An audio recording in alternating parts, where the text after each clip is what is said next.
Olá, pessoal. Boa noite, tudo bem? Eu sou Juliana Valim, fisioterapeuta. Aos que me conhecem, sejam todos bem-vindos, e aos que não me conhecem, vamos nos conhecer ao longo desse vídeo, desse tempinho aqui que a gente tenha mais para falar. Como eu havia combinado com vocês, eu vou fazer vídeos, né, sobre os trabalhos que eu venho apresentando durante esse período do doutorado em diversos congressos, tanto nacionais como internacionais, né? Esse que eu vou trazer para vocês hoje, ele foi apresentado ano passado, no 24º Congresso Brasileiro Multidisciplinar em Diabetes, que infelizmente, devido à pandemia esse ano, ele não aconteceu, ele foi adiado, e não teve como ser reprogramado, vamos dizer assim, para ser online, né? Como vocês sabem, a minha linha de pesquisa é diabetes e neuropatia diabética, voltado, né, para as alterações biomecânicas, calçado e pressão plantar. Na nossa linha de pesquisa sou eu e a outra fisioterapeuta, Daniela, né, nós duas estamos juntas nesse grande barco, né? E as nossas orientadoras são as professoras doutoras Mônica Antargamba e Denise Kuzahara. Nós duas participamos de um núcleo de pesquisa chamado Cuidarte, da Unifesp, que trabalha justamente essas relações de cuidados e agravos com a pele. Então, o nosso trabalho, né, ele teve como título Relações entre equilíbrio e o tipo de calçado usado por indivíduos com neuropatia periférica diabética.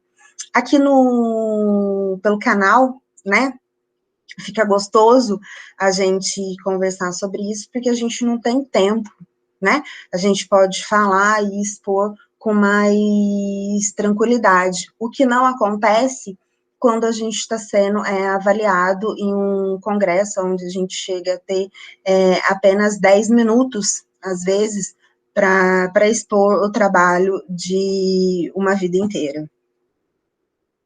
Então, pensando nisso, né, a neuropatia periférica diabética, ela é a complicação mais comum do diabetes, porque ela chega, né, a ficar em torno de 50% até 80% dos pacientes com mais de 10 anos de diagnóstico da doença, né? Então, nós estamos falando de uma complicação bem importante, podendo estar presente antes da detecção da perda da sensibilidade protetora, resultando em maior vulnerabilidade a traumas, maior risco de desenvolver úlceras e alteração de equilíbrio.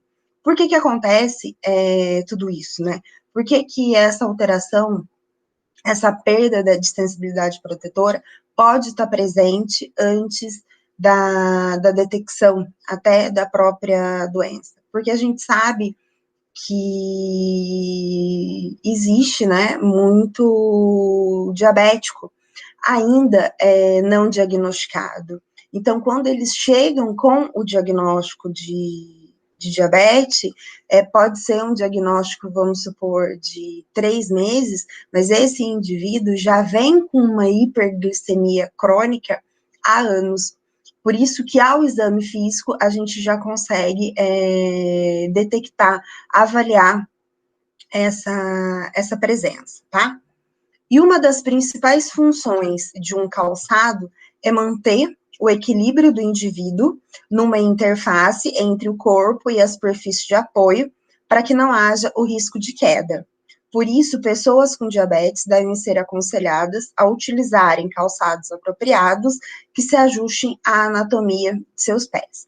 E aí, agora, nessa minha fala, a gente chega numa questão extremamente importante, que é discutida no Brasil e no mundo sobre a questão dos calçados, né?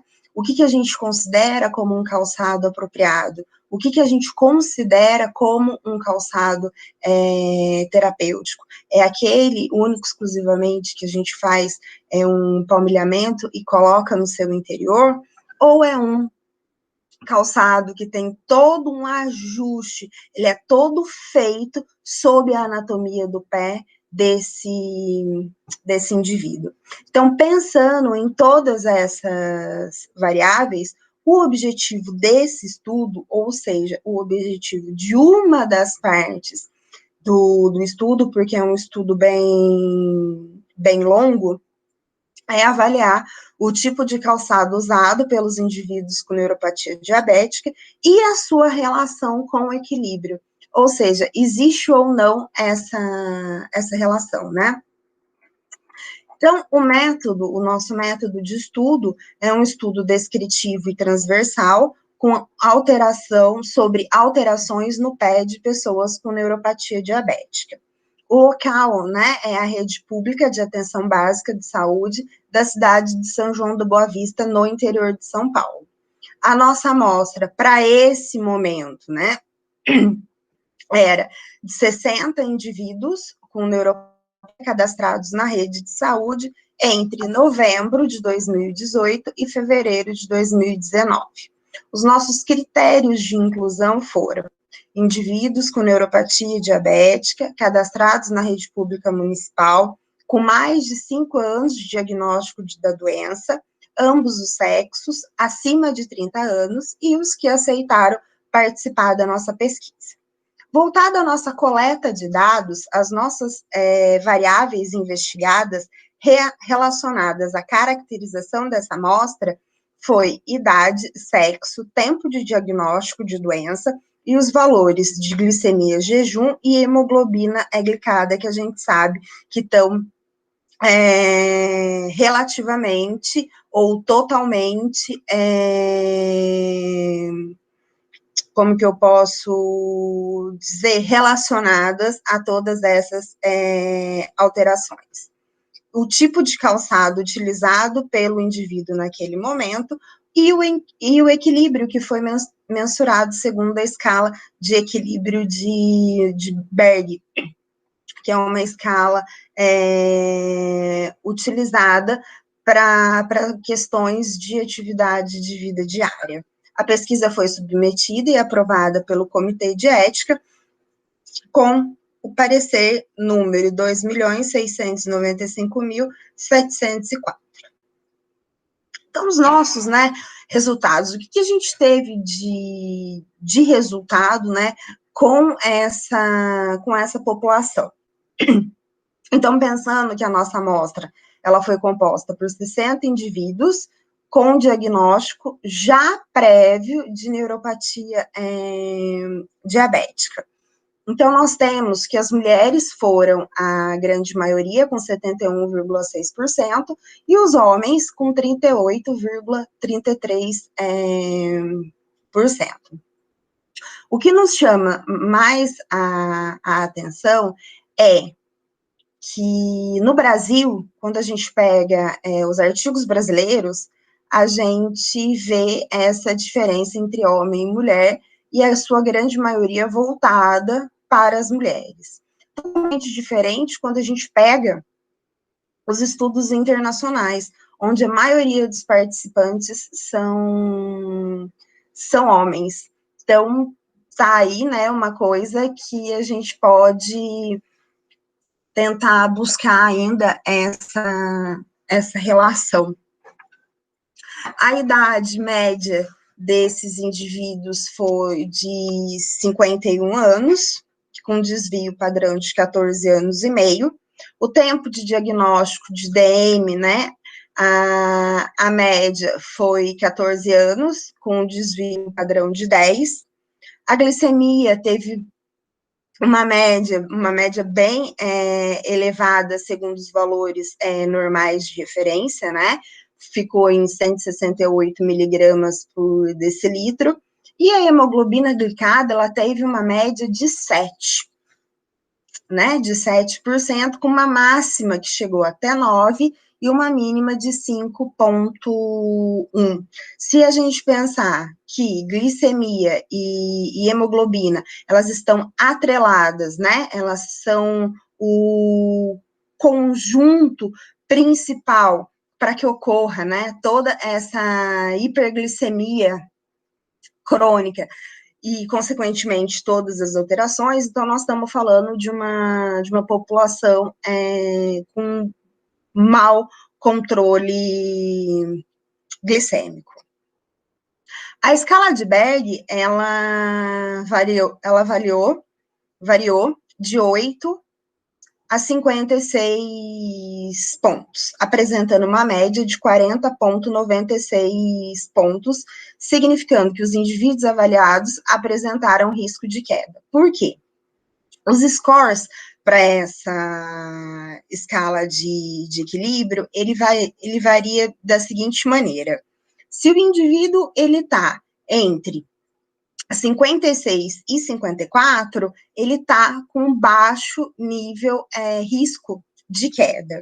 Se ele está de 54 a 46, ele está num risco moderado de queda. Agora, se ele está de 46 a 36 ou abaixo desse 36, ele está num risco gravíssimo para queda. Então, pensando que a gente está numa média de 40,96, então nós estamos falando num risco moderado desses indivíduos. Sendo que a gente sabe que quando a gente tem um distúrbio, uma alteração de equilíbrio, com isso vem todas as questões de alterações posturais que podem ou não, né, dependendo desse indivíduo, alterar a questão biomecânica do tornozelo e pé dele. 36,66% desses avaliados, eles utilizavam calçados adequados de acordo com o IDF, ou seja, a Federação Internacional do Diabetes. E aí, mas o que essa federação considera como um calçado adequado, né? Ela considera como um calçado adequado o calçado que tenha um solado chamado rocker, que ele é um solado um pouquinho mais grosso, mas ele é mais flexível, né? Ele é semi-flexível. É um calçado que não tem costura interna, que a largura entre os metatarsos se façam presentes, né, estejam acoplados a esse calçado, que no antepé haja um dedo de diferença entre o hálux e o final desse calçado. Não pode passar dessa medida para que não ocorra o atrito do pé com esse sapato e não cause nenhuma ulceração e nenhuma pré-ulceração, que é justamente isso que a gente busca não obter com esses indivíduos, né? Então, houve uma associação estatisticamente significante entre menor escolaridade e renda e o uso inadequado de calçado e descontrole glicêmico, independente do sexo. Essa associação, ela já é, pela literatura, uma associação bem esperada, né? Porque quando menor a escolaridade, menor a renda, menor são as chances de se ter um bom acesso a informações e mesmo quando se tem esse acesso à informação, a conseguir interpretar essas alterações, tá?